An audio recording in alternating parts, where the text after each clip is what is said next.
Happy independence day guys. সত্যি কি happy? সত্যি কি হ্যাপি ইন্ডিপেন্ডেন্স ডে?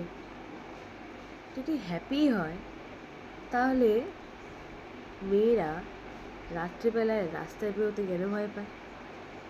যদি সত্যিই হ্যাপি হয় তাহলে যারা দোষী তারা রাস্তার বাইরে খুললেআম ঘুরে বেড়াচ্ছে, আর যারা দোষী নয় বা অল্প দোষ করেছে তাদেরকে জেলের ভেতরে থাকতে হচ্ছে। যদি সত্যিই হ্যাপি হয় তাহলে দেশের যে রাস্তাঘাট, শিক্ষা, এগুলোর অবস্থা খারাপ কেন? যদি সত্যিই হ্যাপি হয় তাহলে মেয়েদের ড্রেস কেন বলে দেবে মেয়েটার ক্যারেক্টার কেমন, মেয়েটা কেমন? ভেবে দেখেছো কখনো? দেশটা তো না স্বাধীন হয়ে গেছে বহু বছর আগে, ৭৮ বছর আগে দেশটা স্বাধীন হয়েছে। দেশে থাকা মানুষ তারা কি স্বাধীন? দেশে থাকা প্রত্যেকটা মেয়ে তারা কি স্বাধীন? তারা কি ঠিকঠাক বাঁচতে পারছে? হয়তো আজকেই কোনো একটা গলিতে, কোনো একটা ঝোপে ঝাড়ে কোনো একটা মেয়ে রেপ হচ্ছে বা হবে, সেটাকে আমরা খবর পাবো?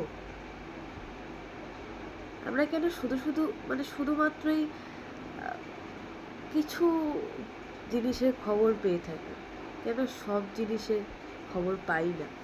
কোথায় কখন কি হচ্ছে, কোথায় কখন কোন মেয়েটা সেফ, কোথায় কখন কোন মেয়েটা আনসেফ, এগুলো কেন আমরা খবরটা পাই না?